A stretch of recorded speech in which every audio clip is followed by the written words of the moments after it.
Canine Revolution Radio, episode 45. Today we're going to be talking about becoming a professional dog trainer. There's a lot of individuals who come to me and they say, I think I want to be a dog trainer. But what is a professional dog trainer? To me, a professional dog trainer is an individual who has a passion for helping dogs and helping people. It's someone who is willing to put in the hard work, the late nights, the early mornings, practice their skill, rehearse their skill, conduct repetition of behavior, study their skill. They will sweat. There will be toil. There will be frustration. They must have discipline. A professional dog trainer is someone who has taken time to hone their craft and their skills. They want to become the subject matter expert. They must know how to critically think. They must know how to problem solve situations with both dogs and people. They know how to troubleshoot scenarios in order to determine the best course of action with the dog's best interest in mind and the dog's owner's best interest in mind. They know how to respectfully and effectively communicate with others, even under stressful criteria. They develop what I call their dance with the dogs, fluid motion between the animal and handler that involves nonverbal communication, which is the dog's native language. They can detach from the scenario and put themselves in the other person's shoes. They can look at a scenario from the dog's perspective, from the other person's perspective. They understand that learning never ends. Education is ongoing. They know that with dogs and people and any animal, every scenario and situation is different, and they must apply their learning theories and principles that best suit the dog. They are committed. They are mentally and physically sound. They know that to perform with a physical and athletic animal, they must maintain their own health and physical fitness. They raise the bar of their performance. They never give up. When you guys think about the title professional dog trainer, what are some words that come to mind? First things that jump out to you. Commitment. I mean, I think you pretty much said it all. Discipline, bro. I'd also say like dedication and passion, which I know you did mention those words, but those are the two that come to the top of my head. And you train dogs. Good to go. I mean, you can't leave that out. You're a dog trainer. I will say this. Not all professional dog trainers are equal. Anyone can call themselves a dog trainer. There's no formal education or certification required to call yourself a dog trainer. There's many dog trainer organizations which try to educate people the best way possible.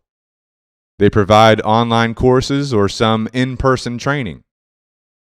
You know, I can see these providing good understanding of dog training, but unfortunately, I don't think that they're thorough enough to develop a high-performance professional dog trainer. There are many schools for dog trainers which are really great, and they have a great in-person coursework that can be taken, and those courses may last from a few weeks to a few months. Obviously, the longer the better. The thing about dog training is you need to gain some experience. And you need a mentor, someone that's experienced in the field to guide you on your path, to help you hone your skills, to help you develop yourself, not just with dogs, but also with people. And if you're going to start your own business, you have to learn that too. If you work in an existing and established dog training business, you can focus on the dogs and people and not worry about the business side of the coin. Dog training schools are great, but once you leave that school, can you continue to operate and apply what you have learned? That's the key. Because with dogs, something new will happen every day. Something new will happen that you have never experienced before. If that happens and you're operating alone by yourself, you have to be ready to apply your knowledge and problem-solving abilities to resolve the situation. There are a number of organizations online that have requirements to meet, and they will give you a certification and title, and that is great because education is critical. However, they may have less stringent requirements than others. There's also a number of dog training businesses that offer apprenticeships and certifications for individuals for dog training. The level and expertise of the trainer is going to depend on the requirements of that particular business. Some of these online certification schools and apprenticeship programs can range in cost from a few $100s to many thousands of dollars, over $30,000. Today on this podcast, our goal is to talk you through the listener. We want to talk you through our apprenticeship and certification process. We believe we have an extremely thorough and fair apprenticeship program that is designed to bulletproof the trainer by the time they complete the apprenticeship and achieve certification as a professional dog trainer. Our goal whenever we do an apprenticeship is to create a bulletproof trainer that can take what they learned, continue to apply it, continue to learn, and also be on our team long term. That's our goal. So before we kind of jump into that, I just want to talk about my history, and I'll get each one of y'all's brief history real quick. The way I got into dog training personally, backing it up a little bit, several years ago, I have a Doberman. His name is Bane. He's 7 years old this year. When I first got him, when he hit about a year old, he started to turn and show aggression towards me and my family, which obviously is not okay. So I was trying to troubleshoot that. I got involved with some local trainers at the time. I was in San Diego, California. Got involved with some local trainers, was working with them. Then I decided, I'm getting out of the Navy. Maybe dog training is something that I can do. So I started asking them about it, started to figure out you can definitely earn a living as a dog trainer because I didn't know if you could or not. That was a concern, obviously. But turns out you can. And as the years go by, dog training is getting more and more, popular. More and more people need their dogs trained. So that just continues to develop. But so at that time, I learned this is something you can do to support a family. But also, I was discovering my passion because I'm working with my dog with these trainers, trying to figure out what's going on, trying to troubleshoot what's going on with him. So long story short, I end up doing an apprenticeship program with a company out in San Diego. To enter that apprenticeship, you had to pay $5,000 right out the gate. You pay that right out the gate, and then as you continue through the apprenticeship, you pay another $20,000. So in total, $25,000 to do the apprenticeship. And so that was the terms of entering the apprenticeship. And while you were doing the apprenticeship, you weren't getting paid at all. But that was okay because I was in the middle of a transition out of the Navy. So it worked out for me financially. Some people wouldn't be able to do that, because you got to support yourself, right? So anyway, was working with this company for a while. I worked with them for over a year. Then I decided to step away from them, kind of went and learned from some other people. I learned from Michael Ellis, studied other dog training methods, and then I moved back to my home, South Carolina, and started up Canine Revolution Dog Training here. And at that point, had worked through the issues with my dog personally, and was developing our training methods to what they are now. So that's kind of what happened to me. And as we continued on, we just continued to grow and grow, build out our team, things like that. If you're running a dog training by yourself, let's say you're a solo person, you're running dog training by yourself. Let's say you're doing board and trains. Most board and train dog businesses are going to be having the dogs in the house. They have one person. So let's say back in the day, I'd take a room of my house. There would be dogs that would be staying in there for the board and train, and I'd be taking care of them from, 6 a.m. to 9 p.m. all day, every day, 365. So it can burn somebody out, if they continue down that. But you gotta figure out what's your long-term goal, And so while I was going through this phase, one of the things I was realizing was, what was the long-term goal? If you want to have a sustainable business doing your passion, or sustainable career doing your passion, you can't be doing it every day, 6 a.m. to 9 p.m. There's no time for family. There's no time for your hobbies. You know what I'm saying? If you have hobbies outside of dog training. So anyway, you got to come up with something that's sustainable. So we built a system basically where we have multiple positions on the team that help break up all the responsibilities. So now we have training assistants that help complete caretaking duties, which is taking dogs potty, feeding them, bathing them, washing them, watering them, all those types of things, cleaning up after them. Then we have, the trainers that are doing the actual brunt of the training, right? Doing the problem solving, the troubleshooting, all that type of thing, dealing with the dog owners, training them. Then we have, production that helps break up those responsibilities, because also, if you're one person doing it all, you got to advertise your business. You got to take the video, take the, post on the socials, right? So we break that responsibility out. That enables the trainers to focus more on training. You know what I'm saying? Then further, right now we have an admin assistant. She's great.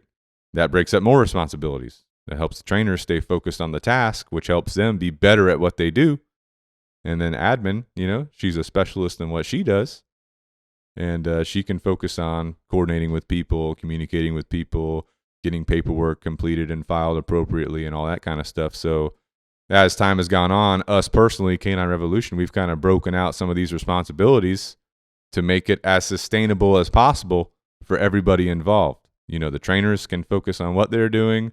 Training assistants can focus on what they're doing. Trainers and training assistants work very closely. A lot of times trainers are working with training assistants to help increase their knowledge, increase their handling of certain situations. Then we have production and admin, which go hand in hand. Trainers got to coordinate with them to get different things done. They have to coordinate with trainers. So it's all a team mentality. You know what I'm saying? So anyway, long story short, we build that out so it's sustainable for everybody. Nobody's getting burnt out, hopefully. You know what I'm saying?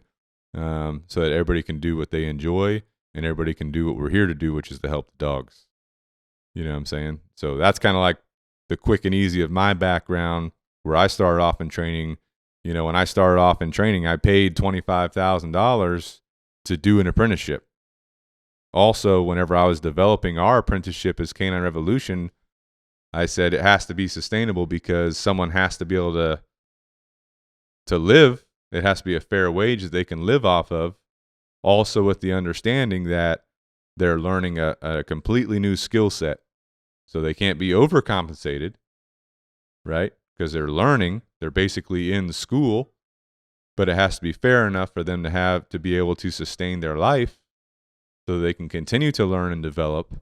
Then at a certain point, once they finish the initial apprenticeship process, the initial learning process, remember what I said, education is ongoing, never ends.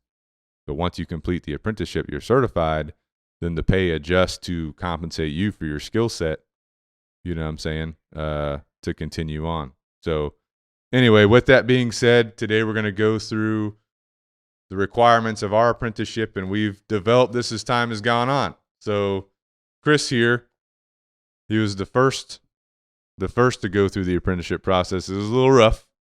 I was figuring out how to run an apprenticeship, how to train somebody else. And the other thing you'll find is, once you're involved in training other people how to do your skill set, you kind of become a little bit better at your skill set. If you can train somebody else to do what you do, that makes you better at what you do, your specific skill set. And I think that, for the majority of people, that's what we're finding, right? So anyway, it started off with Chris. It wasn't anything crazy formal. It was basically, hey, you want to be a dog trainer? Hey, you got 90 days to learn all this stuff. Go to Waffle House a couple times, talk about learning theory, and then go from there. So, Chris, let's talk about when you started your apprenticeship. What are some of the major points that you remember back in the day? That was a while ago. So back in the day, Yeah, what do you remember? From my perspective, it was like kind of very much so like a trial by fire kind of day one. Just jump in, like, hey, here's a dog. You're gonna start training the dog, as you're teaching me all of this stuff. So there was not a lot of like written material, written tests, those kind of things. It was just, hey, if there was a test, and I know all that stuff was definitely written in your mind, but a lot of it was not like written down yet into like how we have our standard operating procedures now. So if there was a test, we didn't have an SOP back then? it was very minimal. It was very minimal. It was very, there was an SOP, but it wasn't like the 80 whatever pages that it is now. So it was still in development, I think, So yeah, there definitely was an SOP, but it was less, I don't know, official maybe, I guess. There was a test, like you had it planned out in your head. I didn't know. There was no, hey, you got to prep for this test on this day. Just I show up to work one day, hey, you're going to do a verbal assessment or whatever, right? I'm like, oh, okay. Is that really what happened? Yeah. Oh, yeah. Several times. Yeah. Oh, yeah. Yeah, good to go. So it was, like I toes. said, I mean, just it was very, very trial by fire, which, I mean, that's my speed anyway. Trial by fire for you as the apprentice, trial by fire for me For sure. as the one teaching you, trying to figure out what to do. Oh, yeah.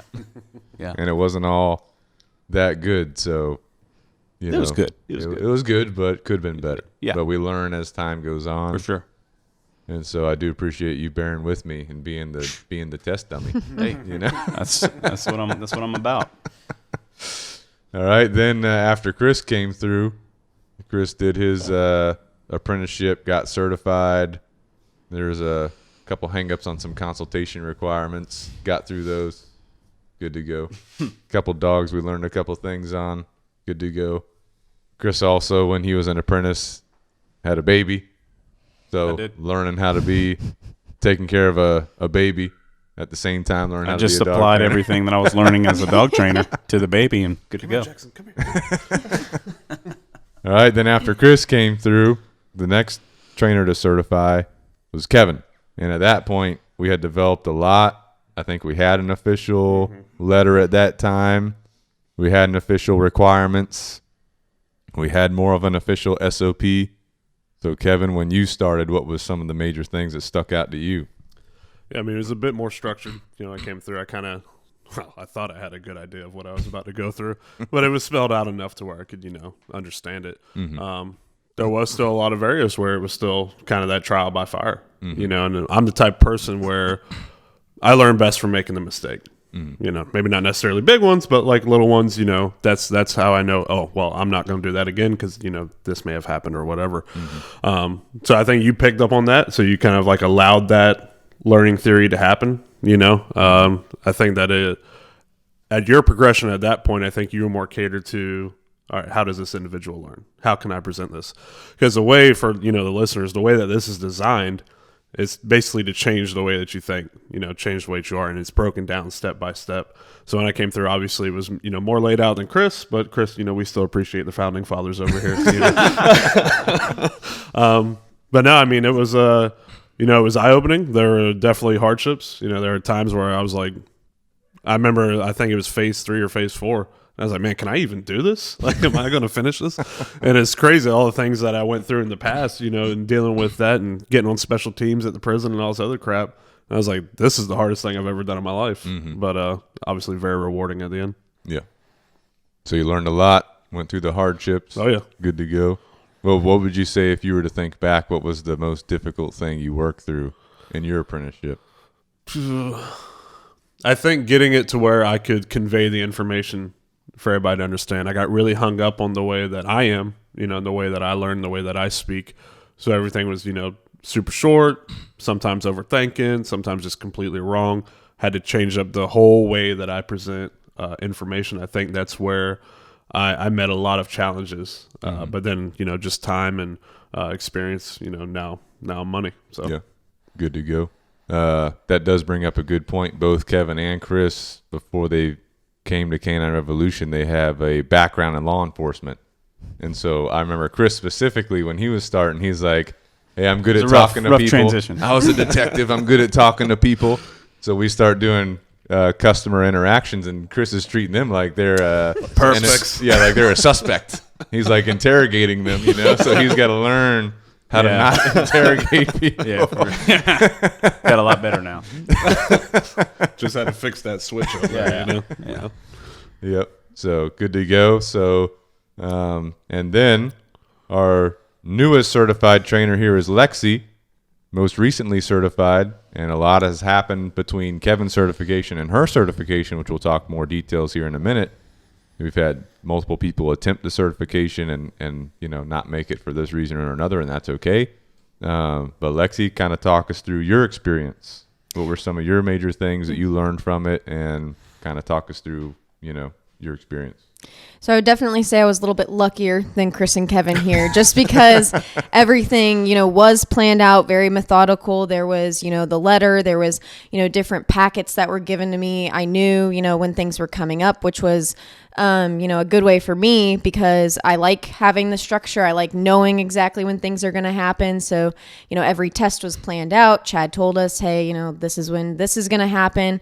So I like that. But I feel like after having, you know, done it with Chris and Kevin, you also kind of figured out the way that it, you know, works. We had kind of all the, you know, new structure basically put in place for us. But then we also had the opportunity to like work with all of you guys before we even got our first dog. So, you know, for me, there was dogs that I wasn't even officially over. There was like 3 of them, I think, at first. And then that kind of all 3 of you guys, you know, sat at a table kind of teaching, you know, me what I should do with these dogs that I wasn't totally like fully responsible for yet. So I feel like that, you know, was something different that, you know, helped me. That was something that helped me learn a lot at the very, very beginning. Yeah, you didn't have to go out on the back deck with a whiteboard and a marker, huh? Yeah, no, did not have to do that. There was no back deck. Good to go. All right. So with that being said, I'm going to go through our trainer apprenticeship informational letter to spell out all the requirements of our apprenticeship. It's pretty lengthy. It's pretty detailed, so we'll break it up for discussion. But I wrote this up to give to anybody that says, hey, I think I want to be a dog trainer. You know, which I'll go ahead and say right now, right out the bat, if someone tells me, I think I want to be a dog trainer, Can't do it. that's already like a yellow flag to me. Not a full red, but it's yellow. Yeah, not full red. But if someone comes up to me and says, I want to be a dog trainer, green light, you know, because that tells me that the determination and dedication is there. I'm going to be a dog. I'm going to be a dog trainer, you know. I remember whenever I approached the first company that I did an apprenticeship with, and they were giving me all the details of their apprenticeship, and I said, it's good to go. I just want to be a dog trainer. That's literally what I said. And they're like, okay, are you sure? I'm like, yes, I want to be a dog trainer. Tell me what I got to do, you know? So that's kind of, you know, what I'm looking for, someone to have that determination, that passion, that dedication, you know? So if you walk up to us and you say, hey, I think I want to be a dog trainer, just know what's going through our head. You know, versus if you say, I want to be a dog, I want nothing else other than to be a dog trainer. You know what I'm saying? All right, so jumping into we call this the Professional Dog Trainer Apprenticeship Informational Letter. The purpose of the letter, to provide detailed information for anyone interested in pursuing a certification as professional dog trainer at Canine Revolution Dog Training, and all milestones to be met in order to achieve successful qualification and certification. So we'll stop right there for a second. You guys know me. I was in the Navy, you know, huge military background. And so when I'm building this, I'm kind of taking my military experience and I'm like, all right, whenever I qualified for this warfare qualification or that warfare qualification in the Navy, how is it broken up? You know, what did you have to do to get that qualification? So that helped me kind of develop after I went through the Chris scenario, you know, that helped me kind of develop, all right, here's milestones, here's line items, here's how to lay it out in a systematic way. You know what I'm saying? All right, so the background. So we have a section in the letter that talks about the background of a professional dog trainer. It says, successful and professional training of dogs is unlike any other profession. It requires a thorough understanding of the principles, theory, and science behind dog training and being able to apply those key factors as needed to the individual dog being trained. We'll pause right there. Principles, theory, and science. Apply it to the individual dog being trained. You guys got any thoughts on that? I think what people need to understand when you look at dog training is there's not just one clear answer for whatever it is that you're doing. You could have two dogs doing the same thing, and the way you handle it with one dog and the way you handle it with another dog may differ depending on the dog. I should say proper dog training. Mm-hmm. There are dog trainers out there who just have one way. If it doesn't work, your dog can't be trained. We've talked about that before. But when you're dealing with dogs, like Chad says all the time, they're living, breathing beings. They have thoughts, they have personalities, they have differences. Mm-hmm. There's not just one clear-cut answer for every obstacle to overcome. So like you mentioned before, that's where the critical thinking comes into play. Mm-hmm. So just clarify there.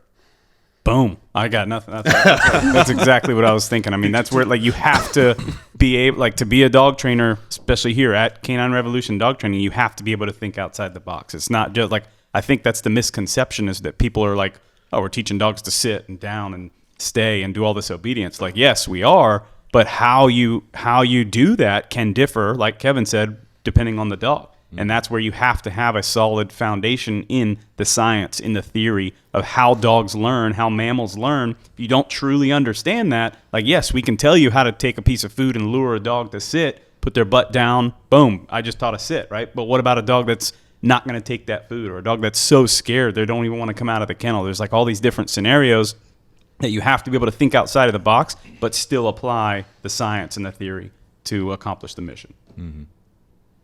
So let's just take the sit example. You're teaching a dog to sit. You already brought up two throw-out scenarios. The dog doesn't want the food. The dog's too scared to come out of its kennel. What if it's biting the food so aggressively that it's cutting cuts into your hand every time it takes the food? How are you going to teach that dog to bite softer? Mm-hmm. What if the dog is so outwardly focused that it can't even focus on you to sit?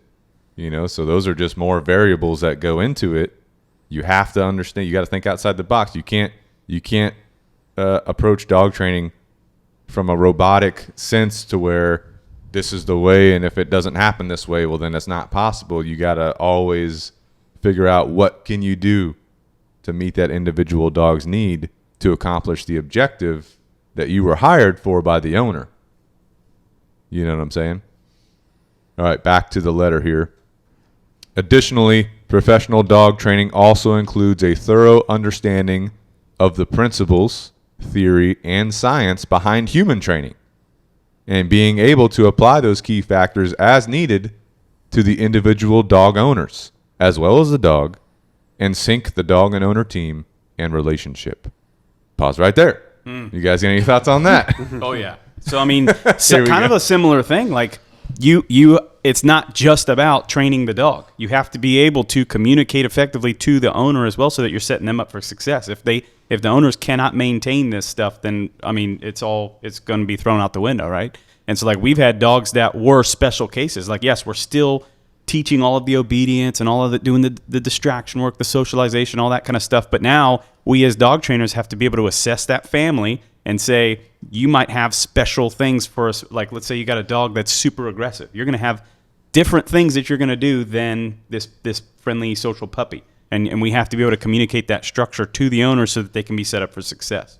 Does that kind of make sense, or is that kind of confusing? So you have to be able to assess each individual, just like you're assessing each individual dog, each individual family, to find how they operate. Are they going to be able to digest the information? That's your job, to make sure that they can digest the information properly. And so that's, again, critical thinking, thinking outside the box with the different types of people that you run into. Yeah, you got to be fluid. You got to adapt to them. Like Chris said, there's dogs I've taken home to where it's well, we're not necessarily following this protocol. And I'm like, well, it's actually probably not really a big deal. A super good dog, you can probably be a little easy there. There's other dogs that I've taken home with special instructions and told the people, if you don't do this, you're going to fail. Mm-hmm. So you have to be able to present that in a way. You can't just be blunt like that. Yep. Something we both learned. But yeah, I mean, just being fluid, being adaptable. That's what do we always say? Be flexible. And I mean, I would say too is like, especially telling people now, like, I'm a dog trainer. It's like, they're like, oh, that sounds so fun. You get to work with dogs all day. You get to play it's with the puppies like, all day. They're like, I would love that. I love dogs. And it's like, okay, I love dogs too. And yes, I do get to work with dogs, but it's like, half of my day, or sometimes even over half of my day is, more working with people, working with clients than it really is working with the dogs. So, there's a good mixture of both. Certain days, maybe you do work with dogs all day. And then other days, maybe you're mostly just working with people all day. But it is, understanding that you're not just going to be working with dogs all day. That's You're a gonna really have- good point, because I think a lot of people are like, oh, I love animals. Yeah. Yeah. I hate people. I love dogs more than I like people. Well, if you want to be a dog trainer, you gotta like people. You gotta have genuine relationships with people. So that's a really good point. There's also a big misconception there. People think you're like cuddling golden retrievers all day. Really, you're like dealing with like hyper dominant dogs sometimes. Not exactly the cuddling type. So Yeah. Yeah. But there are some cuddles. I'll go cuddle Bane right now. All right, back to the letter here. Achieving qualification as a professional dog trainer is not for everyone at the level of behavioral training, behavior modification, and successful rehabilitation that Canine Revolution Dog Training provides. Canine Revolution Dog Training's professional dog training certification program holds an attrition rate of 67% due to the high level of standards required to achieve certification. And what that means is 67% of people that begin the apprenticeship, they don't achieve certification for one reason or the other. You know what I'm saying? And like I said, that's okay. That's good. They figure out, maybe it's not for them. Maybe they're not ready to handle the super aggressive bulldog. Sometimes they don't want to handle the super aggressive Yorkie. I don't know. Why'd you look at me? That was Chris's first dog. Specialist. All right, so that's okay, but that's the realism of it. And also, we put this in the informational letter to keep it real. We want you to know there's a standard, and the standard is always raising. The bar always shifts up. All right. A certified professional dog trainer does much more than simply train dogs. A professional dog trainer must be able to adapt and be flexible with each dog that needs to be trained or rehabilitated, and utilize the canine learning theory and principles to be able to adjust on the go with each dog. A dog being trained may have a serious case history. So we've trained a number of dogs that they've got a history of causing major damage to people, to other dogs, to their owners, to other animals. And so the owner hires us to resolve that. That's our job. And luckily, with our current setup, we've got people around to train with. We've got other dogs around to train with. We've got cats around to train with. We got chickens around to train with. So we're trying to set up our environment to be as conducive to the dog's rehabilitation as much as possible. And we do have, for anybody that's interested that reaches out to us that wants to do an apprenticeship, we have a list of, some of the case histories that we've taken care of, and we're not going to go through that here. But, the list is provided so that anyone that's interested in a professional dog trainer apprenticeship can understand some of the serious case histories that they're going to be handling.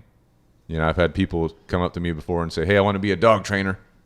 I'm scared of pit bulls. It's like, okay, well, you're going to be training pit bulls. Yeah, that's the thing. Like, you're not going to be like, hey, I just want to deal with the Yorkies. I want to be the Yorkie specialist. Cool, that's cool. But you still have to also be able to train all of these other cases, because it's not like we don't select, the clients that we get. It's kind of like a first come, first serve basis that we have it. Lexi might get an aggressive pit bull. I might get an aggressive Yorkie. Like, it's not, you're going to get what you get. First come, first serve, and you got to be able to handle it. Mm-hmm. Now, we will have clients that they specifically want Lexi. I only want Lexi to train my dog. That's true. That's cool. We'll let Lexi do it. Yeah. I only want Chris to touch my dog. That's cool. Chris will do it, But, so you can definitely request one of our trainers. No big deal. For sure. Good to go. All right, back to the letter. A certified professional dog trainer will also drive to the homes of dogs and owners with their personal vehicle. A dog and owner could live over 50 miles away from Canine Revolution dog training, and the assigned trainer will need to make that transit for consultations, pickups, returns, follow-ups, etc. A trainer will typically have 2 client appointments per day, and appointments could be anywhere in the Charleston area. Out of state or out of the area appointments can be scheduled as well on a case-by-case basis. So we'll stop right there. One of the things we do for our clients, we go to them. Unless they want to come to us, they can come to us, but we go to them. Even if they're out of state, even if they're 4 hours away, 6 hours away, 17 hours away. Obviously there's costs that are involved with that, but as a trainer, you might be traveling sometimes out of your normal area to help a dog, to help an owner. That's what we do. We help dogs, we help owners, Me personally, I don't really like staying away from, my headquarters here. So if I have to travel 4.5 hours to take a dog home, I leave early in the morning. I go train with the dog and owner all day, then I come back. And it's a long day, Chris, on the other hand, he prefers, get a hotel in the area, stay in the area. With a hot tub. Hotel with a hot tub. All right, back to the letter here. Due to the nature of dog training, where dogs are living, breathing beings, and the dog owners are as well. They are, in fact, living, breathing beings. Sometimes the owners do not sync well with the training protocols, and they might require extensive coaching to assist them. This can be frustrating for both the trainer and the dog owner. However, the trainer must remain calm, confident, relaxed, respectful, and professional with the dog owner, no matter how aggravated the owner may become. Additionally, we'll pause right there. All right, so we're talking about, sometimes owners and their dogs, they might not sync up well. Sometimes owners don't really want to follow training protocols. They get a little bit aggravated. We still got to be respectful and professional. You guys have anything you want to add about that? Because that can be a big challenge, for someone that wants to be a dog trainer. They got to understand, hey, you might have someone that's upset with you. You still got to resolve that in a professional way. Yeah, the job as a whole, client, aggravated client aside, is stressful. We operate at a high level of stress. And it's not a bad thing. It's manageable. The job is extremely enjoyable. But you have 1,000 things going on at once. You have these dogs, their different progressions, their different issues. You have your clients, with their different speed bumps that they may be encountering once the dog returns home. Scheduling your appointments, scheduling your transit, everything. It's just you have so much going on at one point. So you're going to be stressed. So if you can't handle stress well, or you can't handle confrontation well, not really going to be able to make it through that progression. Now, that being said, obviously staying calm, confident, control the environment. Sometimes these people are just going to unload on you. There may not even be about you or the dog. It may be about something in your life, in their life. And that's just something you're going to have to understand and just take. And then you have to keep presenting the information, keep working with them, and hopefully eventually they see what you're saying. Sometimes I've done 2 or 3 follow-ups where I'm saying the exact same thing that I've said at the return and in those past follow-ups. And then it clicks. They're like, oh, well, I'm not doing this, so this must be why this is happening. And then I can progress with you and work from that point. Mm-hmm. As long as you want me to keep working with you, I'm going to do it. I've done extra follow-ups for people, at that point, just compensated just because we're working through the same scenario over and over and over again until they get it. Mm-hmm. The important thing to us is you being successful. But you are going to encounter these things for the people who are looking at being a prospective dog trainer. There's going to be these issues that arise, and you're going to have to be able to handle it. Mm-hmm. Good to go. So you might deal with an upset client. You might deal with an upset owner. Sometimes you might just be someone that person needs to talk to. Maybe they're having other problems in their life that don't involve the dog at all, and they just want to talk. And, that's just what you do as a dog trainer, So it has to be genuine, and you got to really care about the people. And we always say passion comes first. Like Kevin said, he'll do extra follow-ups. We don't charge for those. We're trying to make sure that you and your dog are good to go. You know what I'm saying? It's because we have a passion for what we do a passion for the dog, a passion for the dog owner. We really care about the dog owner and the dog. We want you guys to be successful. But back to what we're here for. If you want to be a professional dog trainer, you got to think like that. You got to operate like that. You know what I'm saying? All right, back to the letter. Additionally, a professional dog trainer handles information requests from those interested in dog training and may spend a significant amount of time on the phone with prospective clients or emailing them. Last week, Lexi had a pretty busy week. She was the on-call trainer. She was on the phone a lot, taking care of people, emailing them. This week, Kevin's had a pretty busy week. She had a busy week too. So, that's just one of the things. Again, if you say, I want to be a dog trainer, I just want to work with dogs. Well, you also have to do all the functions that support, the work with the dogs. Back to the letter. Trainers use their personal cell phones and laptops for these administrative functions. Additionally, a professional dog trainer must be able to make decisions and good judgment calls, not just with dogs and owners, but also in scheduling. They will need to look at the big picture of the day, the week, the month, the year to ensure that scheduling requirements are completed appropriately. Right? So that's another thing Kevin already alluded to. You got a lot of stuff going on. Once you're certified, you're doing your own thing. We do have daily huddles as a team. We do have weekly meetings as a team. We're always here to support each other. But if I'm doing, I'm a certified trainer, I'm doing my thing. I'm training my dogs. I'm coordinating with my people. I'm responding to their emails and texts and calling them on the phone and all that. I'm also building out my schedule for going to visit with this person, going to visit with that person. If I'm not disciplined enough or have a good big picture outlook, long range or short range planning on a week, I could overlap appointments very easily. And then, that makes me very unprofessional because I'm not meeting my appointment times. How many times you guys have someone come to you for a service and they're late? Mm-hmm. That is not good to go. Oh, it drives me insane. That's not our standard. How many times have you done an appointment and people say, you're always early, you're always on time? I always know when you're coming, you're going to be 15 minutes early. I always know you're going to be 10 minutes early. I've had people get upset at me. Why are you 10 minutes early? You said you're so early. I'm not ready. Yeah, you said you're going to be here at 3. Why are you here at 2:50? I'm like, I'm sorry, I'll hang out till you're ready, So, but that is a comment that I get all the time. I always know when you're coming, you're going to be early. And that's a standard that we have. That's something that we live by. That's our professionalism. You know what I'm saying? That's a high level professionalism. So back to the letter. This information is provided so that anyone interested in a trainer apprenticeship can understand some of the requirements that a professional dog trainer maintains daily. So every day we're doing that, right? Good to go. Now, backing that up, we're talking about, hey, the trainer's got a lot going on. Well, that's why we've built out an entire team to help share our responsibilities. If Lexi has to go to James Island and Folly Beach in an afternoon, we got to make sure the dogs are taken care of that are under our care. That's why we have training assistants, right? To help us take care of those dogs, maintain their training, keep exercising them, keep working them. That's our mission. So we're balancing out responsibilities there. Now, the training assistant position is perfect for someone that says, I want to work with dogs, but I don't want to work with people. Good to go.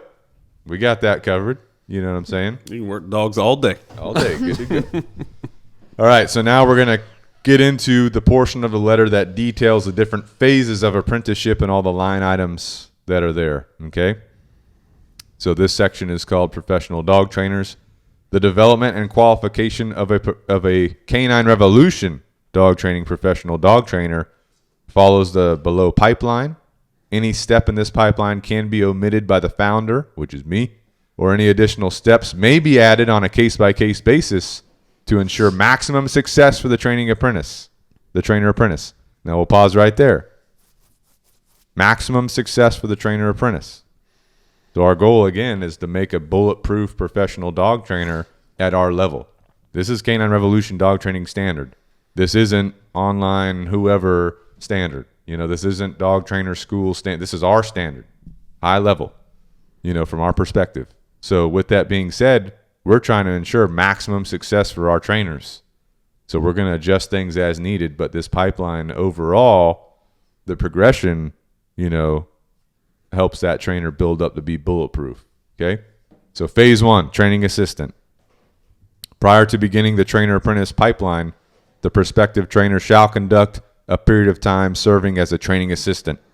The prospective trainer-apprentice shall perform a minimum of up to 90 days of training assistant duties. So we'll stop right there. Again, training assistants every day, they're working with the dogs, training, exercise, caretaking, dealing with people that are coming to the property to pick up a dog, take a dog home from continued education training programs and things like that. So that is the foundation of what we do. So you got to understand what that responsibility requires. So you're going to do some time learning those responsibilities, and also that's like basic, like some of the things you learn how to hold a leash properly. That's pretty basic, but very important. You know what I'm saying? How do you do how do you maintain obedience? How do you use this piece of equipment? How do you issue, this food? How do you set up this kennel? How do you operate a treadmill with a dog? You know what I'm saying? So basic duties, but the foundation of what we do.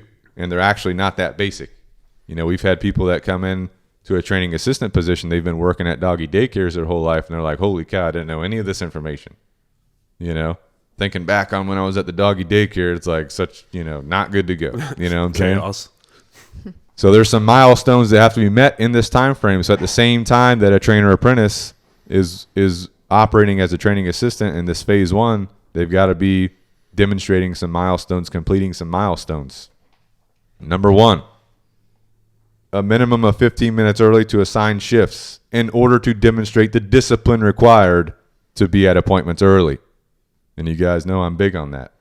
If someone says, I want to be a trainer apprentice, and they're not 15 minutes early to their shifts, there's a good possibility they're not even going to be able to enter the next phase of apprenticeship, because they're already demonstrating that they cannot be disciplined enough to be 15 minutes early. Because I'm thinking, hey, if they're a certified dog trainer, the expectation is that they're 15 minutes early. Now, if there's some traffic or an accident or whatever and they end up being 5 minutes early, that's still good to go.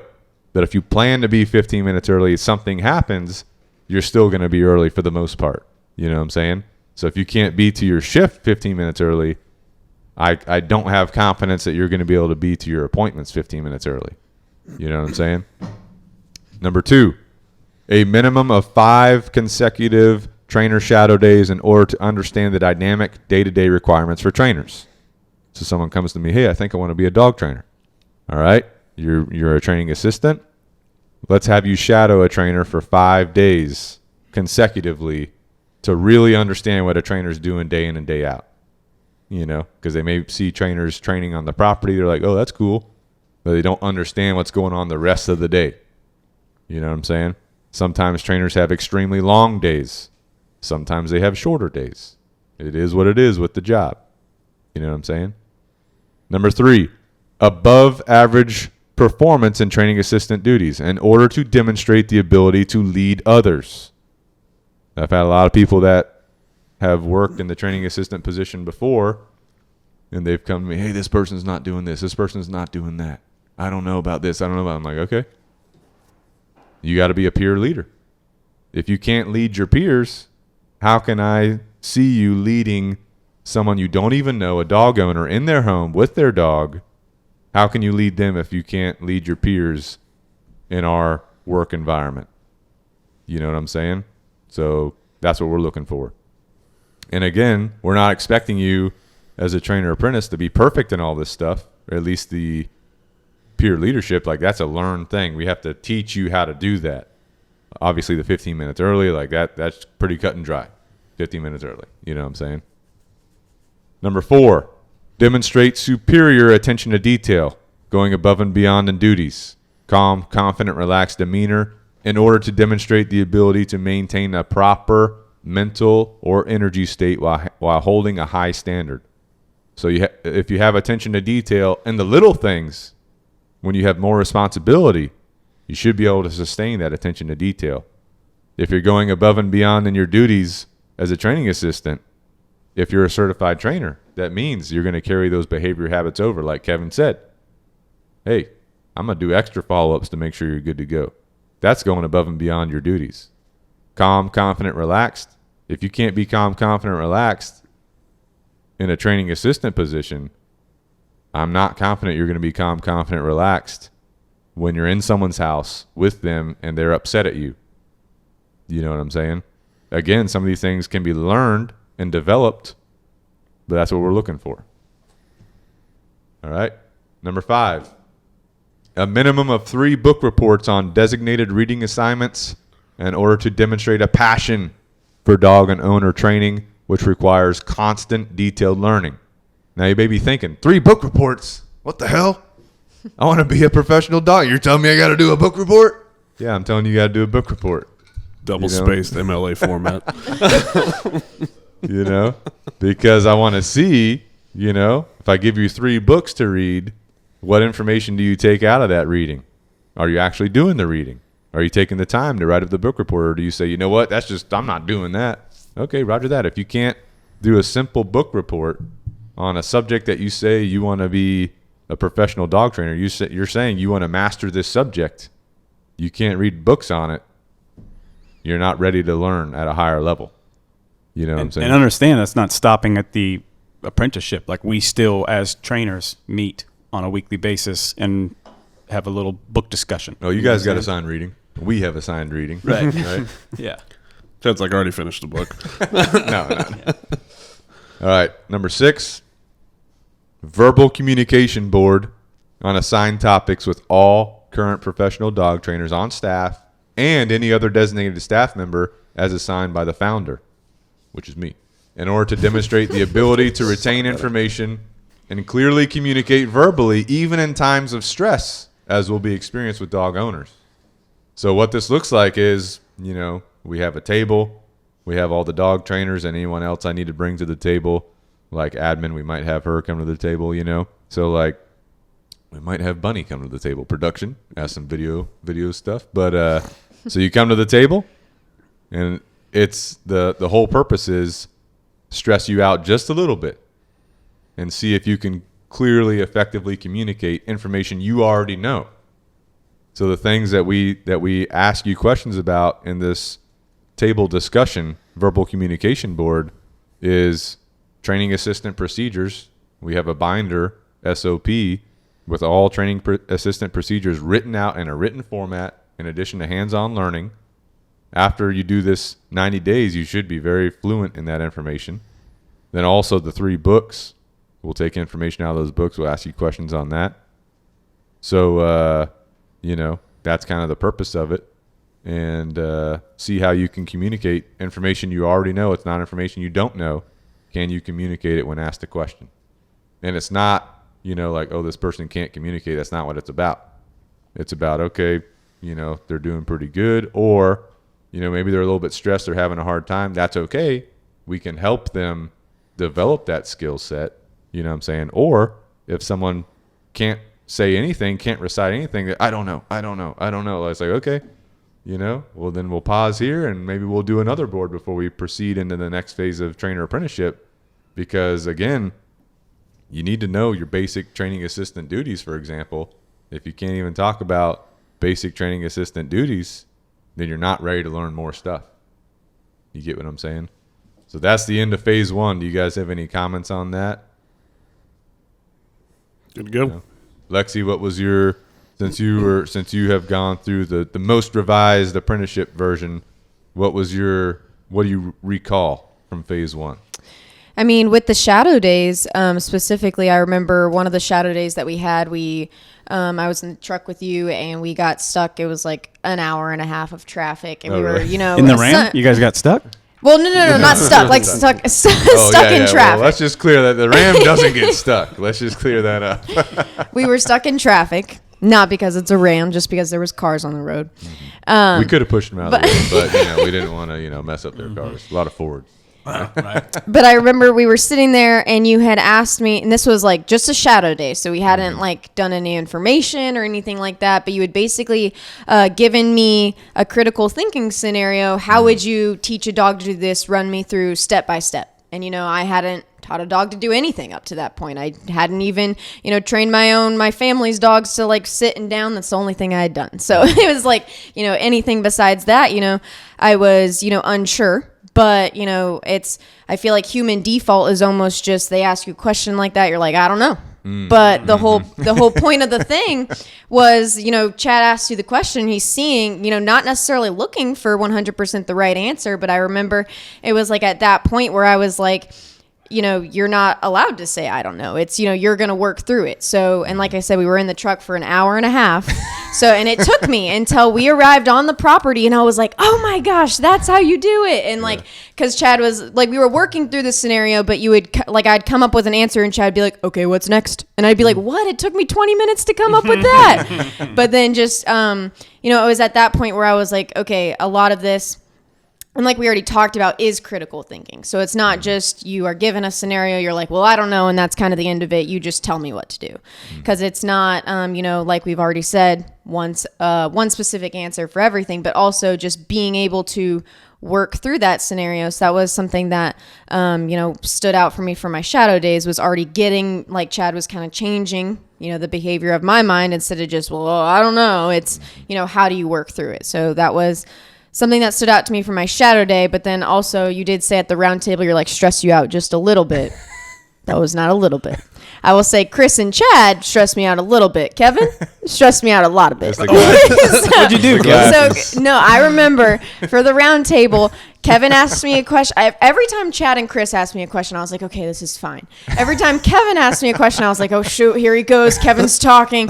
But it was because Kevin would ask you a question, you'd give an answer, and then Kevin in that scenario like pretended to be like a little bit of an angry person like picking up their dog. Pretended? Oh. Yeah. An angry person like picking up their dog. So he would go, but blah, blah, blah, blah, blah, blah. And I was like, but I answered the question. I was like, what else do you want me to do? But I just think that, even that was already starting to add a little bit of stress. How are you going to work through it? Which, those were probably the two most outstanding things I would remember from phase one. It's designed to see how you think. Yeah. You could have been 100% wrong. Yeah. But we want to see how you arrived to that answer. Yeah. Well, and that's important too, because even as a certified trainer, you may encounter a case, right? Yeah. Hey, I need you to train the dog. You, as a certified trainer, oh my gosh, I've never handled this before, right? Mm-hmm. Default, like Lexi said, default might be like, I don't know how to do this. Wait a minute, right? Fall back on that learning theory, the science, everything that we're learning in these phases, right? And you can troubleshoot just about any scenario.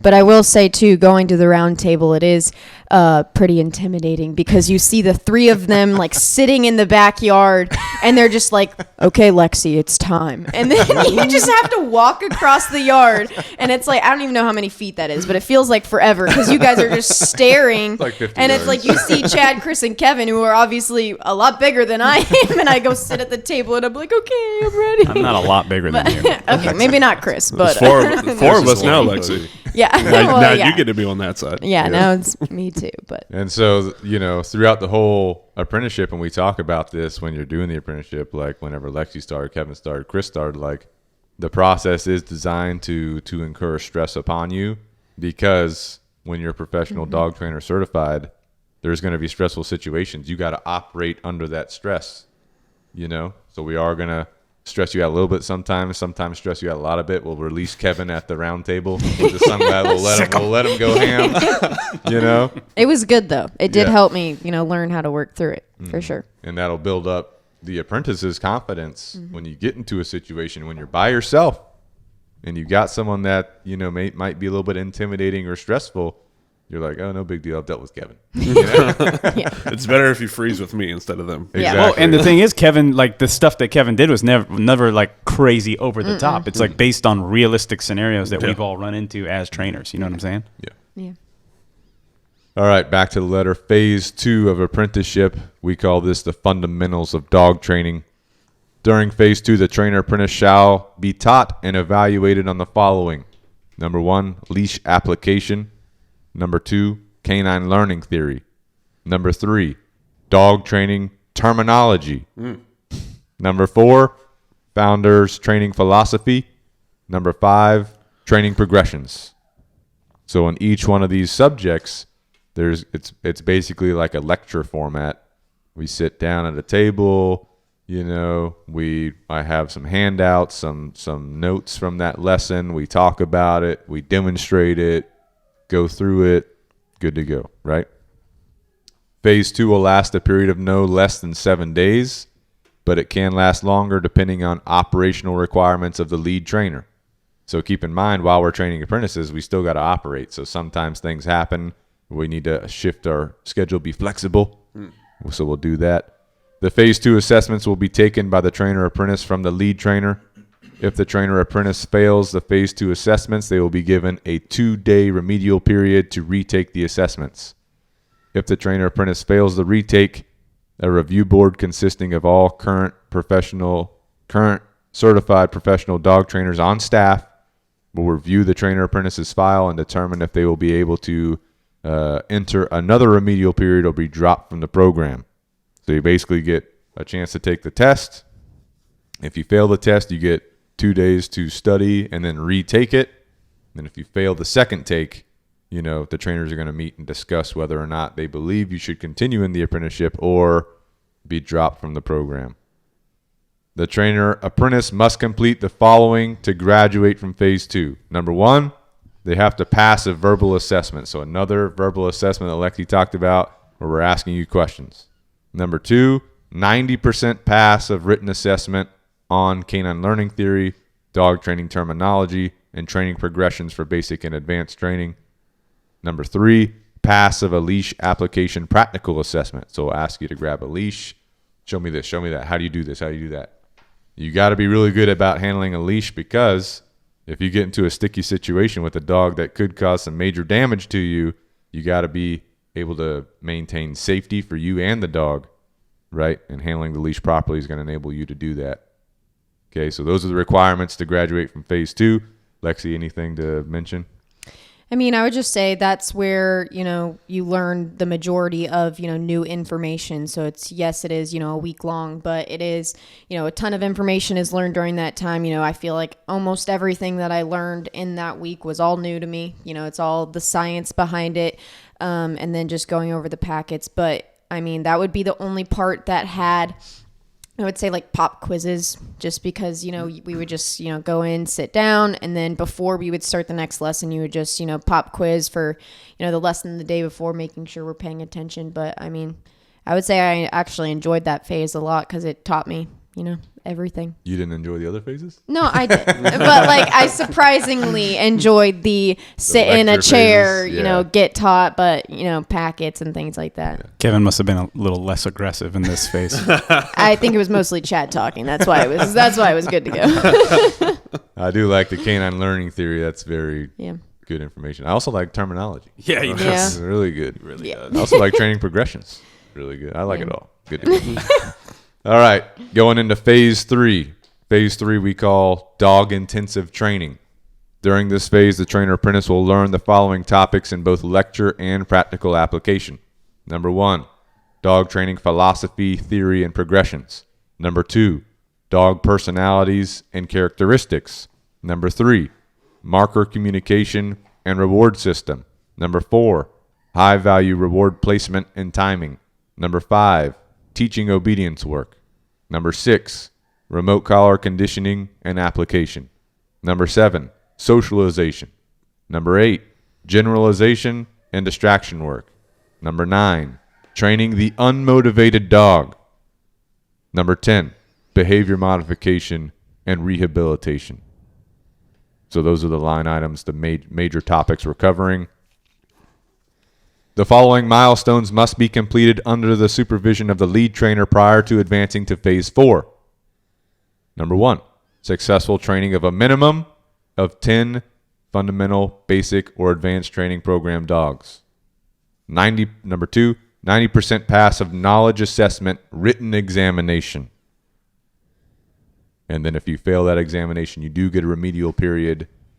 And it's basically, if you fail it a second time, the trainers meet, talk about it, blah, blah, blah. Okay?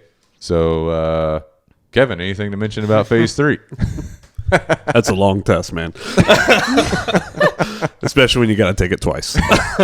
So when Kevin was an apprentice, he actually failed the phase 3 test the first time he took it, and I couldn't. I was like, "What? He failed?"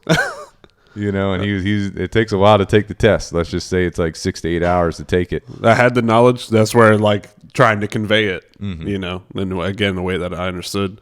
But did my remedial period. Obviously, the next time I took tests, a lot better. Good to go. Good to go. Lexi, anything to add on phase 3? I mean, we talk, a lot about the test, and yes, the test is, a really big part of it, because it's not like, you think tests are like, oh, multiple choice, how could it be 6 to 8 hours? It's every question you're going to be writing an essay. Some of your answers are like this long. Some of my answers, Google would be like, this is too long to fit. Please summarize. And I was like, well, crap. Like, what are we going to do now? But that test is a big part of it. We started inside, then, 3 hours later, you're like, okay, now I have to go outside. You're standing, you're sitting, there's things going on because now you have to, change environment. Maybe you're outside, there's other things going on. So yes, the test is a big part of it, but I think, training those first 10 dogs is really whenever you start to realize that, the first dog that I had, super, super easy. She was a puppy. It was the most generic dog. You could have probably learned off of she, no issues or anything like that. And then it's by, I think my third or maybe fourth dog. I remember, okay, this is how you're learning how to do this for each specific dog. So it's, yes, the test is a really big part of it. But those first, at least 10 dogs that you have, you're really figuring out, okay, this is what I do, if the dog's not as easy as my first dog was, or, this is, what I do if the dog has, like you're talking about behavior rehabilitation. It's all those things you are learning in those first 10 dogs just as important as the test. Yeah. Good to go. That test is a banger. I still have the study guide. I still have the test, actually. Good to go. Yeah. Probably sell that for a lot of money. Oh, gosh, no. I would never do that. It's like one of those things. Once you're through it, you're like, nope, everyone else Everybody's got to go through it, too. Yeah. No, I just wanted to save my answers because I was like, wow, I felt proud. Because after you do a test for 8 hours, you're like, okay, I want to save this. I think Especially she has once it framed on her wall. I think I saw that at her apartment. No, that's way too long. I could No, see you somebody. from I moving could the see. couch. I could see someone getting to the test and then looking at it and maybe doing it for an hour and be like, you know what, I'm not doing this. The first one, I was bouncing around. It I'd see a goes through question your and be like, mind. I will say that. It does go through your mind. You're like, why am I doing this? You're like, how come worth this it. is what I'm doing? But 100% worth it. The test is not just assessing your knowledge; it's also assessing your dedication. Mm-hmm. That's why it's so long. You know what I'm saying? Legit assessing your dedication. Are you dedicated enough to stay with it? I mean, I think it was 100 questions. I think mine was at least. Yeah. It was around 100. And yes, every single one's an essay. So it's 100, essay questions. My first one, I think, was about 6.5 hours, Yeah. and the second one, even though I was more confident, more fluid at that point, I think it still took me 4 hours. Yeah. And let's say you do have a remedial test. It's not the same as the first Right, one. yeah. There's different. I was like, oh yeah, I got this. I was like, what is this? This is different. This wasn't on the first one. All right. Back to the letter going into phase 4. Phase 4. We call this dog owner intensive training. So phase 3. So if you think about it systematically, phase 1, training assistant. Phase 2, fundamentals of dog training. Phase 3, dog intensive training. Phase 4, dog owner intensive training. During this phase, the trainer apprentice should have an understanding of how to train dogs and will learn the following topics in both lecture and practical application. Number 1, dog owner training philosophy and theory. Number 2, dog owner categories. Number 3, dog owner case studies. Number 4, phone call protocol. Number 5, consultation protocol. Number 6, dog intake protocol. Number 7, training session protocol. Number 8, dog return protocol. Number 9, follow-up session protocol. Number 10, group class protocol. The following milestones must be completed under the supervision of the lead trainer prior to advancing to phase 5. Number 1, successful completion of 10 consultations. That's the one that trips most people up. They struggle on getting 10 consultations. Number 2, successful intake, training, and return of 5 dogs. Number 3, successful instruction of 5 follow-up sessions. Number 4, successful team lead responsibility of group classes. Lexi, anything to add about phase 4? I mean, that's a big one. Phase 4 is, up until then, you haven't been doing any, not really any client relations. You're seeing, you've been training the dogs, but it's, that your supervising trainer is doing all the client relations. So, you're seeing a lot of it. But then it's once you get to that phase, you're like, okay, I've been watching this. Now it's my turn. And so that is, I would probably say the hardest, just because now you're adding in everything now, like we've talked about. Now you're working with clients, which is different. There's different ways that you have to, work through with the client stuff. But it's also, realizing that in that phase, you can kind of feel like I have to stay to the script because, otherwise I'm going to get, caught off guard, or, this is what I have to cover. But it's also like, there's not really a script. It's the client. So you go in, yes, you should have, bullet points that you want to cover, but you also have to relate to the client. So it's not just, I'm going to go in and cover all this information. Now I'm going to leave. I'm going to go in, I'm going to build a relationship. I'm still going to hit the points that we need to hit. But I mean, I would say that's a really, really big one. You're learning all about the people. Mm-hmm. And sometimes, I was your supervisor trainer during this phase. Sometimes Chris was your supervisor. Mm-hmm. Sometimes Kevin was your supervisor. Mm-hmm. And you may have picked up different things from all of us. Can you talk a little bit about, you got different supervisors. How does that help you, or do you pick up different things from different people? Is it good? Is it not so good? Oh boy! You look at me and smiling. Keep looking at Chris. So that's just because you guys have obviously mentioned that I do things very similar to the way that Chris does things, and I think that is in part because I feel like the majority of my dogs were just conveniently with Chris. But still, with that being said, it's, yes, I am similar to Chris because I've learned things from him. But, having, even watching all 3 of you guys do client relations in the phase before that, the just where I'm training is I'm learning, bits and pieces from every single one of you guys. So, Chris does it one way, Kevin does it, another way. All the ways are similar. Chad does it another way. They're all super similar. They're all doing the job correctly 100%, but, they do it a little bit differently. So I would say, just learning from all 3 of you guys kind of gives you a good mixture. And then you find out, Kevin does this also works for me, or Chris does it this way. This also works for me. Like I know Chris does, one part of his returns are a little different just because he does it in a different order than us, which isn't, exactly wrong. 'Cause it's, working, and that's what works for him. It's just, and, you can try that. So, I saw Chris's returns, I've tried that, and then it's like, I kind of like the way, maybe Chad or Kevin does their order a little bit better, but it's, having all those different perspectives.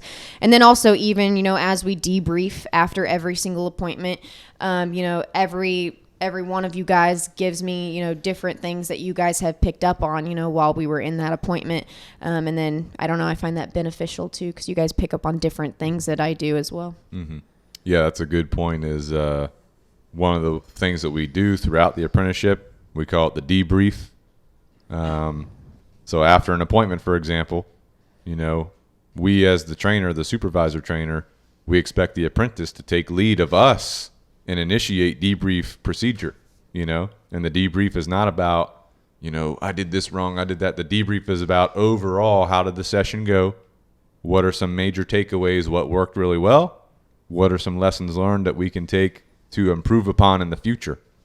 And I know, when Lexi was going through the apprenticeship, we had some debrief points. We talk, hey, I would tweak this, tweak that. You did really good here, really good there. Maybe not do this, maybe not do that, so that happened with everybody. And even when we're certified, we still debrief each other. Mm-hmm. Like Chris said, we trainers, we assign ourselves a book, reading assignments. We meet once a week to discuss that, and we'll still debrief scenarios. Hey, what'd you guys have going on this week? Hey, I had this. This is what I learned. This is what I took away.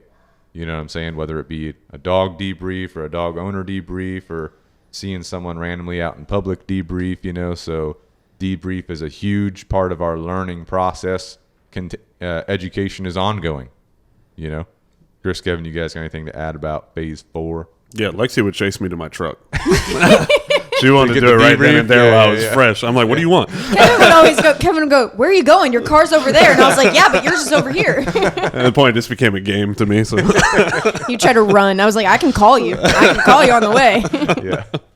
I think this is the phase where you start to see you got to have that discipline. This is where the discipline comes in. Time management, like all of these different factors start to come in, because prior to this, you're just working dogs, and there can be days where you could spend the whole entire workday working those dogs, building those progressions.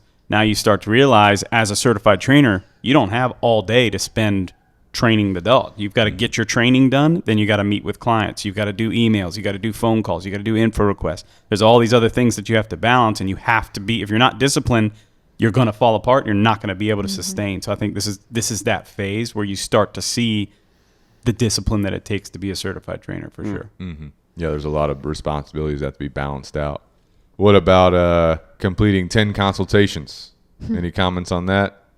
Anybody? That I mean, the consultations will get you. There's a lot of them, and it's consultations are almost with all your other appointments, you have follow-ups, you have returns, you kind of have what you're gonna do, because you're like, okay, my goal is to train the owner. Everything that I did with their dog, intake, or a pickup, you're like, okay, I'm going to pick up the dog. Consultations is kind of, they're way more open than that. You've never met these people. You're just building a relationship. Anything can happen. Yes, all of our appointments, anything can happen, but I just feel like consultations are a little bit different in that way. You're going in, you're basically just, talking to them, answering questions, not even like your agenda isn't, I have to get this person to sign up. It's, some consultations, you're just going in, you're like, I can give you advice in here, or I can, give you answers for this, but it's mostly just, building that relationship, which is important to remember too. Because with the other, appointments like we're talking about, you do have, we're going to get these things done while building a relationship, but sometimes, consultations is just relationship building. And so it's knowing how to do that, as well as knowing how to convey proper information to them. Mm-hmm. One of the difficult things is most people, when they start that, they want to sell, they want to get someone to, hey, let me sign you up for this program or that program. And our philosophy as a whole is that's just the wrong approach. You know what I'm saying? Yes, of course we need people to sign up for our program so we can continue to earn a living. That's what we do, but our passion is dog training. Our passion is helping people. So we approach the consultation as, hey, we're going in to help somebody. You know what I'm saying? We're going in with the mission to, what do you guys need help with? How can I help you? And of course, the programs and what we offer probably is going to come up in that conversation. Sometimes not, but sometimes it will. So of course we're going to talk about that, but our goal is, how can we help you? What are you struggling with? What can we do? Hey, we did a podcast on that. Hey, we did a YouTube video on this. Check that out. Let me know if you have questions. Relationship building, like Lexi said, but 10 consultations may not sound like a lot. It's a lot. But actually it's a lot, especially when you start fast. And well, let's just say it's not 10 consultations. You have to pass. You have to successfully complete passing assessment of 10 consultations, and you're probably going to fail a couple. And I mean, like Chad mentioned earlier, the bar is always raising. So you do your first consultation. Chad's a little more, kind of like, okay, that was your first one. These are, some things I want to see you progress on. And then as you do more consultations, it's like, okay, you fixed what we talked about last time. Now I have a couple more points. Now I have a couple more points. So it's not just doing them the same, but it's, raising the bar every single time. So, as you're getting to, number 7 or, number 8, it's like, okay, now the bar is up here. Where at the first one, it might have been right here, just making sure, you know how to do it. And then the bar, raises from there too. Mm-hmm. And I will say, since Lexi got certified, she now has a reputation. She walks in to do a consultation for somebody. They're asking about training for a problem dog, but then there's a couple other dogs in the house that are not getting trained. The owner's not planning on training them. And by the time Lexi walks out, this person has signed up 3, 4, 5 dogs when she just went there to assess one dog. She signed all the dogs up in the house. She's got a reputation. double dog. So deal she gets all consultation. consultations. I think that was Sure, what give you're them saying. to me. Done enough now. All right. Anything else you guys need to mention about phase 4? I mean, I like consultations. I didn't probably in the beginning. I don't know. You probably would be able to tell me more. failed a lot. I failed a lot, definitely. You failed a lot. For sure, but I like them now. It's almost like a little adventurous. You know Yeah, what I'm saying? yeah. You never know what you're getting into. You might walk in and, a dog latches onto your arm before you Yeah. get through the threshold. You know what I'm saying? Like, it's kind of, and then just being able, like, every dog is different, like we've been harping on, and being able to talk to that owner, establish a genuine relationship, start a relationship with that dog, be able to help them, give them resources. We just had a recent person, they actually signed up because we at the time we had like a 2 or 3 month wait list, which is pretty standard for us. They signed up to go ahead and lock in their spot. We did consultation. We sent them some info like, hey, check this podcast out, check out some of these videos. They call us back a couple of weeks later, hey, we don't need to train anymore. All of your resources have set us up for success. Yeah. You know what I'm saying? Like, to to go. us, we don't see that as a loss. Like, hey, okay, hey, we'll cancel your contract. You don't need training. Let us know if you have any other issues. Mission accomplished. You know what I'm saying? Yeah. And there's somebody waiting to jump on that spot anyway. So good to go. All right. Then we go into phase 5. Phase 5 is what we call final assessment for qualification. And then it says, to achieve qualification as Canine Revolution professional dog trainer, the following assessments must be completed. So phase 5 is basically some assessments. Number 1, 90% pass of knowledge assessment, written examination. You got to pass 100% leash application assessment. You got to pass a verbal knowledge assessment, so another roundtable assessment, and you also have to pass a skill assessment. So then once you complete that, you're basically done. You're certified, good to go, right? So real quick, we'll talk about, we're not going to go into details of the compensation scheme for an apprentice. If you're interested in an apprenticeship, you can reach out to us. We'll definitely go through all that with you. We want to, again, the whole purpose of this is that someone that wants to be a dog trainer, they say, hey, I want to be a Canine Revolution dog trainer. We're going to be open and honest about everything. We want to give you all information up front because, we don't want to waste your time. We don't want to waste our time. It does take a lot of our time and resources to train an apprentice and certify an apprentice. You know what I'm saying? So we want to do it. However, we don't want to waste your time. We don't want to waste our time. You know what I'm saying? But basically, there's different compensation schemes throughout the whole apprenticeship based on the phase that's being completed. Again, we're not asking anyone to pay us money to learn our skill set, you know what I'm saying, like other places do. We want to be fair, but at the same time, remember, you're learning. So the compensation is going to be set up properly for someone that's learning things. And then once you're done learning, then it shifts a little bit, okay? But just remember, sometimes a professional dog trainer or an apprentice is going to have a long day. Sometimes they're going to have a short day. It's going to depend on what's going on that day, everything that's going on, so on and so forth. You know what I'm saying? Sometimes a trainer or an apprentice is going to get a dog that is not good to go to be handled by training assistants. They need special criteria, special protocols to help rehabilitate through some aggression before they're ready to be handled by everybody on the team. So in those cases, the trainer is going to be putting in more hours than normal, and that's part of the job. You know what I'm saying? Got a quick note here on the letter. Excuse me. Professional dog trainers and training apprentices are responsible for providing their own food rewards for training, their own cell phone, and their own laptop for administrative functions. Food rewards must primarily consist of beef, and most commonly used food rewards are hot dogs or Happy Howie beef rolls. Additionally, a professional dog trainer and apprentices use their personal vehicles to transport dogs, in addition to transiting to and from appointments. All right, we do have vehicle inspections. We have a vehicle inspection checklist. You got to complete that. So if you like smoking in your vehicle, that's not good to go. We don't want dogs smelling like smoke. We don't want dogs breathing in secondhand smoke. So Chris, for example, had to give up some old habits. You know what I'm saying? But he wanted to be a dog trainer. He made the commitment. Good to go. And now I can breathe. Now you can breathe. Awesome. All right, wrapping it all up. This informational letter serves as a general overview for what should be expected during the training pipeline in order to achieve qualification and certification as Canine Revolution Dog Training Professional Dog Trainer. Let's see. If at any time the training pipeline the apprentice has questions, concerns, or is unclear, he or she should immediately seek further guidance and instruction from the founder. The learning process can be challenging. It can be frustrating. It is rewarding. However, it is designed to test the dedication, work ethic, and resolve of the apprentice while building the calm, confident, relaxed mentality needed in this profession.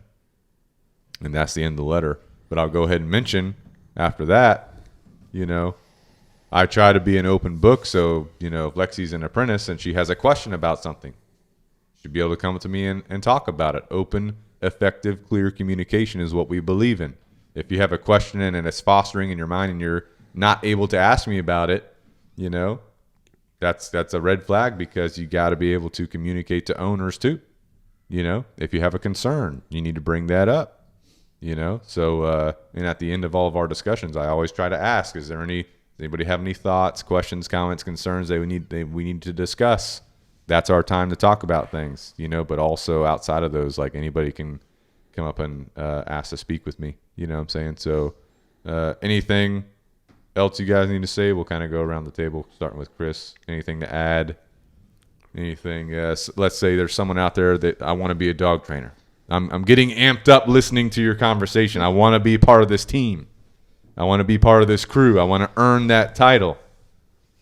Yeah, start working out, for one. Well, that's another thing. We do have weekly trainer workouts. Yeah. Maintain high level of physical fitness. And that probably seems intense to a lot of people, but what we do is intense sometimes. Mm-hmm. You know what I mean? So, like, you do have to be in good physical condition. We're dealing with live animals. You know what I'm saying? Mm-hmm. And we have some crazy cases sometimes. You do have to be in good physical condition. Like, everything that we talked about, I think this is pretty clear as to what it takes. The discipline is big. You've got to have some self-discipline. You know what I mean? You have to be able to use your time wisely. And that includes taking care of yourself as well. So, that was one of the things that I struggled with, is just diving too deeply into the work side of things, which is not bad. I'm not saying that's a bad thing, but you can let the things in your personal life start to slip. And so you have to have that discipline to be able to have that balance of giving your family the time that they deserve while also accomplishing the mission at work. You know what I mean? So discipline is huge. Mm-hmm. Going back to the physical fitness piece, we're dealing with, athletic, strong animals, mm-hmm. dogs. However, sometimes you have a client, they live on the 4th floor apartment, and you got to transit up and down stairs like 4 or 5 times. And still have composure. And still be able to talk to them. Yeah. I've had people that want to ride their bike with their dog. I'm literally running next to their bike. I remember that. Coaching them. All right, do this, do that, to help them get their dog good to go on the bike. So, like, we're going to do what we need to do to help you meet your goals with your dog, but that means we have to be in enough physical condition, physical shape to handle those challenges, just on a base level, you're providing these dogs that you're training, that you're responsible for training with physical stimulation. You know what I'm saying? So, like, at a minimum, you're walking several miles a day. Oh, you're walking. You're doing lots of walks with these dogs, and that's the minimum. That's not including the stairs and all that, running next to clients and stuff. Let's talk about just the walking. That's a big shocker for a lot of people. Yeah. I remember on one of Kevin's shadow days when he was a trainer shadow, that was a long walk day in the middle of the summer, blistering heat. I remember a particular media guy's first day. He was not expecting. He remembers it vibrantly as well. Yeah. I think he was a little traumatized by all the walking we did. Yep. And we'll take dogs out for distraction work. We're walking. The majority of your day as a dog trainer, you're on your feet, you're moving, you're walking. Mm-hmm. And a lot of times the meetings we stand up deliberately, and anyone that wants to be an apprentice, if we have an informational meeting, it's standing. We want to see if you're going to try and sit down or not. You know what I'm saying? But we do weekly trainer workouts to maintain a certain level of fitness, and we're all looking to constantly improve. You know what I'm saying? We're all looking to improve ourselves and each other, and keep raising the bar. And try to take a scoop of garlic a day, try to take a shot of fish oil a day. Get your protein and your carbs and your fats in. Good your macros in, good to go. So anyway, Kevin, you got anything else to add? Yeah, it's it's hard. It's challenging. you're gonna get stressed. You're gonna get pissed. You may be listening and say, "Oh, well, I know this and this and this about dogs. I'll be good at this." Check that shit at the door, because I guarantee whatever you think you know, you're probably wrong. That was one of the biggest shockers to me, was just learning how intricate it was. And actually, somebody asked me, they're like, "What's the the craziest thing that you've learned since you became a dog trainer?" And it was like how terrible of a dog owner I was before becoming a dog trainer. We all were. But yeah, I mean, it's it's definitely an uphill battle. So it does take a special type of person to do it. That's why the fail rate is as high as it is. But it's definitely obtainable if you want it enough. And unlike y'all, I don't really have to be. I don't have a family, so I can just do whatever. We are your family, Kevin. I can bring my dog with me to work, and I can just be here all day if I need to. No worries. Nobody's blowing up my phone. Good to go. Lexi, anything else to add?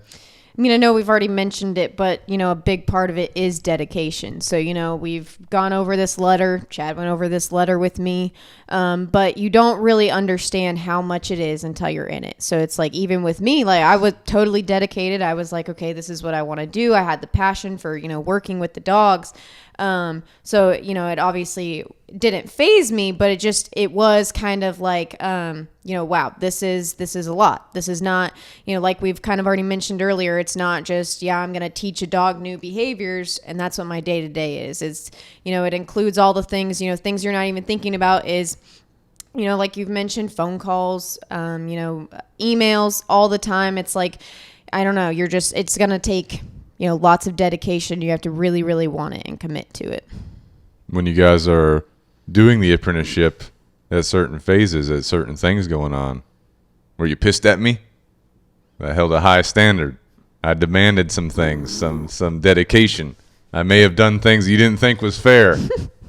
I don't think so. I can honestly say no. Like, What? I've never really. You weren't pissed at me? I was never pissed at you. I wasn't hard enough on you. Because I know, because truly, I can separate those things, and I know you're holding the standard. And if you're coming at me with something, it's probably deserved, right? I probably legit messed something up. It's not like you're just being an asshole for no reason. You know what I'm saying? Maybe. So I'm just speaking for myself. Like, I was never pissed at you. I was more pissed at myself, right? For messing certain things up. I'm like, dang. And then, like, how do I troubleshoot to improve myself so that this doesn't happen? Like, I never personally put it on you and said, hey, I'm pissed at you. Could I be in general pissed? Yeah, I'm pissed at myself, pissed at the situation, maybe frustrated, like, oh my gosh, I got to get through this. But it was never personal towards you. I can say that for sure. Kevin? I mean, there are times in the moment where I was probably, frustrated, probably visibly frustrated. But as time went on, as I'd break that scenario down, again, just like Chris said, I'd be more angry at myself because I knew that I messed up. A lot of times I was frustrated was just directed towards me. Now I'm at the point to where if we have to have a conversation, I'm not going to get frustrated because I know that there's a reason that we're having that conversation. If I feel like it's a misunderstanding, we also have that open communication to where I can air my grievances if I have any, And so, when we talk and you say, you have anything else to add? I say no. Because I understand why we're there, and it's me, know. So I just take that and try to learn from it and try to avoid those. Lexi? I mean, I would only say there was only really one time that I was, frustrated, and we talked about it. We did, because you were like, "Has there been any times where I've frustrated you?" I was like, "Yes, just Yes. the other day, Right actually," now. and I've been wanting to talk to you about it. But then just one other thing is like. And this was almost like a little bit frustrating at first, but it still wasn't frustration towards you or any of you guys. It's just whenever, and Chad did mention, okay, we encourage asking questions. You do. But you also don't just give the answer. We encourage finding answers too. So it's not you ask a question, here's the answer. It's you ask a question, you guys turn it back on us, say, well, what do you think first? And then we talk through it. But it's like, and that's not even exactly frustrating. It's just like, well, you told me to ask questions if I was confused. I'm asking questions. Now I'm even more confused. But it's not like you don't end up confused. It's, and the reason you guys do it is so that, we're learning. We're not just given the answer. It's, once again, teaching us how to critically think. So, that could be kind of taken as a frustrating scenario. But I wouldn't really say I was frustrated at any of you guys. Yeah. Just stressful. Yeah. There will be frustration. It may not be at a certain person. It may be just in the process. It may be at things going on. but we are a team. You know, we're going to try and work through it. You know. Well, and the thing is, in life, there's frustration. Oh, You know yeah. what I mean? There's stress in life. So, like, even being a certified trainer, you're going to deal with clients. You're going to deal with dogs. You're going to deal with all sorts of different components that are going to frustrate you. You have to learn how to deal with that to become a better person. Yeah. And so that's why we do what we do. That's where checking the shit out the door comes in too. Yeah. You know, if I can't sit here and say, hey, you know, you're incorrect, you know, this is why, and work you through it, and you shut down on me, you're not absorbing the information, then we're not making really any progress. Yeah. You know, especially if somebody is new coming in, like a prospective training assistant, they start the training pipeline, I tell them something, and they you know, shut me down. I've been doing this as long as some of the guys at table, but I'm at like a 3 year and some change mark right now. Like, you're really gonna shut me down? Yeah. You know? Yeah. So that's one of the things to where it's all designed to help you progress, but you have to be willing to progress. Well, even amongst ourselves, like, Oh, you yeah. got to check the ego. You know what I'm saying? Like, there's times where sometimes you can get frustrated and not realize you're getting frustrated. And maybe Kevin, with an outside perspective, is watching me. Hey, man, you need to take a break. And then you're like, okay, yeah, I could have an ego about that and be like, hey, you don't know what you're talking about. Let me do my thing. You know what I'm saying? Or I could check my ego at the door and say, hey, okay, clearly I'm if Kevin is noticing that I'm getting frustrated, I must be getting frustrated. I need to take a little break, take a little breather. You know what I'm saying? And so, like, that's just about being humble and becoming a better person, all of us as a team. Yep. And we've done that a lot, you know, and we might be training around each other, not together, but like in the same general area. And we see someone, you know, struggling with a dog, and we're like, hey, you know, dog's obviously, you know, not learning in the situation. Let's give him a break. And you're like, yeah, you're right. You know, Yeah. so Yeah. that happens. That's one of the beautiful things of what we have, which our organization, Canine Revolution, what we have here is very, very special because of our team. You know what I'm saying? If you're a dog trainer, you're training by yourself, you don't have that team to back you up. You don't have that team to look out for you. You don't have the team to help you see something from a different perspective. So we do have a lot here that's very special. You know what I'm saying? We have each other. We have our entire team. We can talk about things, whether it be dog training or not dog training. You know, if I'm having an issue with something personally, we can talk about it. You know, if I'm looking for some financial advice or asking, hey, you know, I saw, you know, Kevin, I saw you did this, you know, financially, what do you think about that? What can I do? You know what I'm saying? So we're here to help each other any way we can, support each other. If you blow out a tire on the side of the road, you know, you Or call one six. of us. Or 6 tires. In You like know? 2 weeks. Good to go. We'll help you out. Lexi, You know what I'm that's a saying? stab saying? at Lexi, by the way. That was me. One time I just Chad saw her was, stranded. Oh yeah, one time was Kevin like, oh. picked me up. One time I was with every single one of you guys actually. The first time I was with Chris. Yep. Chris helped out. Second time it was Chad, which Kevin did end up showing up, but Chad was out there, you know, on the side of the interstate with me till 8 p.m. And then, and we already had, you know, a full day of work that day. And then it was the next time, you know, Kevin saw me on the side of the road, was like, you want to ride to work? And I was like, sure, let's go. But it was, you know, every single one of you guys. And Keegan, shout out to Keegan helping out with Yeah. the tires. Each Good to time. go. Every time. So anyway, you know, team mentality, that's something that not everybody has. So, but anyway, we'll kind of wrap this up. I just want to say I appreciate you guys. Thanks for your dedication to the system, to the process. Once you get through the apprenticeship, once you're certified, I feel like you have a different level of confidence. You have a different level of, you know, how you operate from a professional and personal perspective.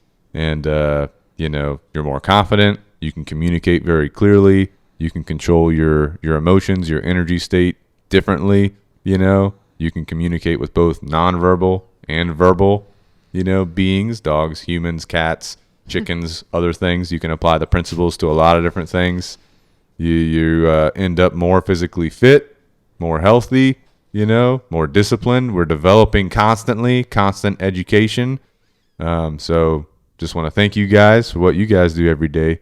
And, you know, pride too.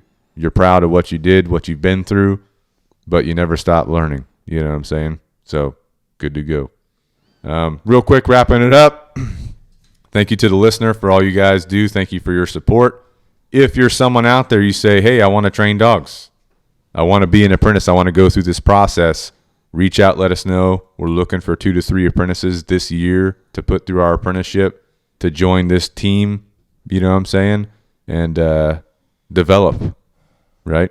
So with that being said, also you may notice we're drinking some nice drinks at the table.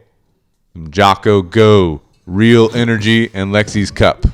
But if you're interested in getting some of these Jocko supplements, Jocko drinks, you can go to Jocko Fuel, use the code SINGER101. That gives you 10% off, and get on the path with the discipline stuff. Good to go.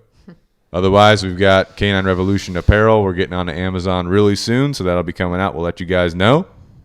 And until next time, we appreciate your support. Reach out if you have questions. Out.